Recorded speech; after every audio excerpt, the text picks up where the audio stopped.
Imagine Ukraine is Palestine. Remember these words?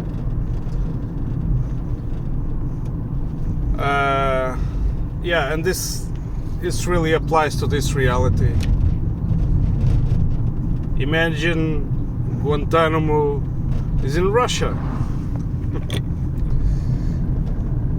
Imagine Julian Assange is Alexei Navalny. Imagine Edward Snowden, Chelsea Manning, many other prisons throughout this world, American prisons for political prisoners and whatever prisoners they feel like putting in there. I mean, Guantanamo is the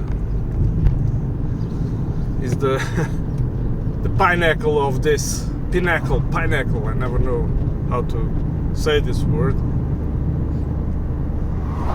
And now imagine all these protests in universities in the USA, in California, and I'm sure you have heard of them in the news,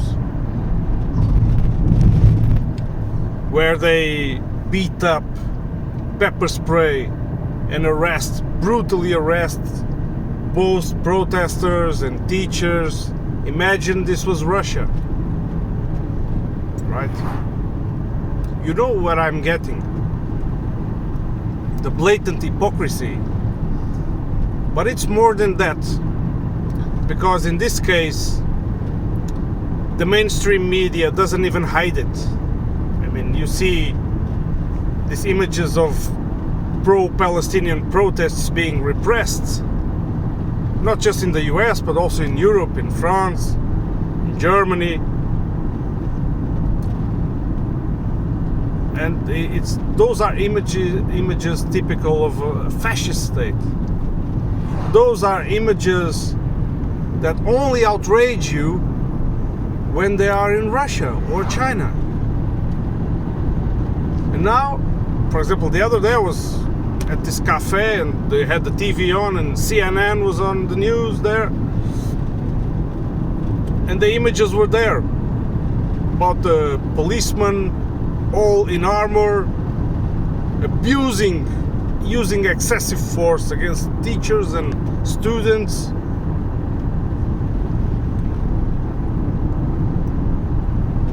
Beating people when they are already on the ground.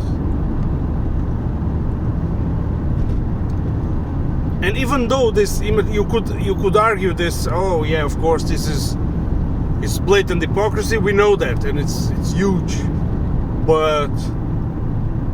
and the mainstream media doesn't show this like they do in many other cases. They hide things. They're not the empire's interests of showing. But in this case, they show it. So if they show it, why there's no general outrage? Why? This is the question, right? I mean, I really can't understand this kind of reaction, because for much less, as long as it happens in Russia or China or any other country where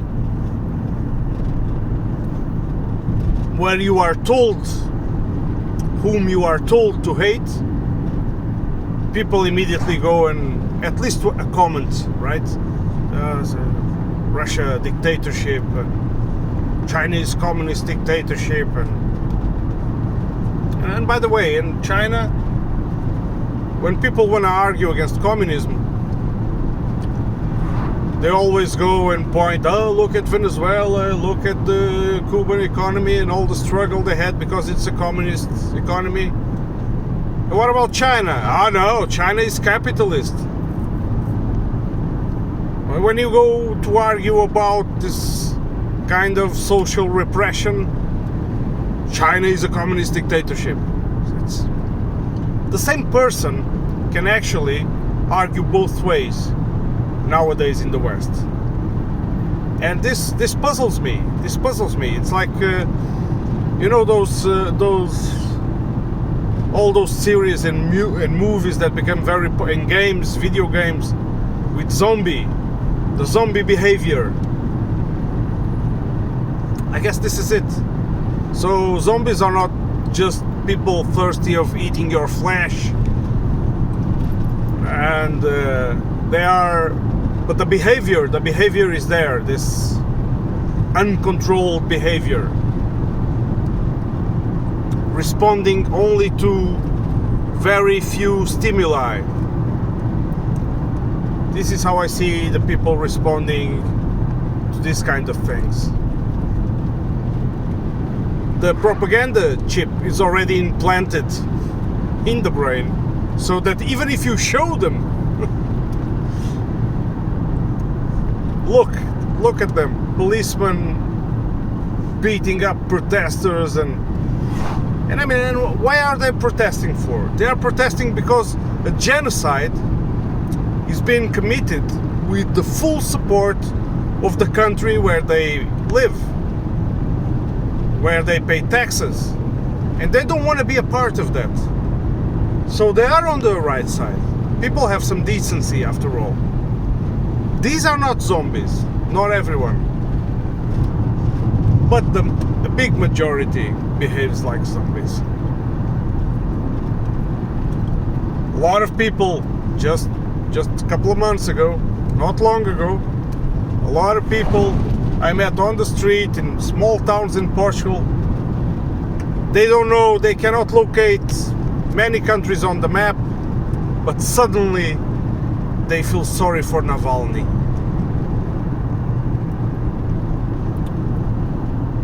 You tell me, please,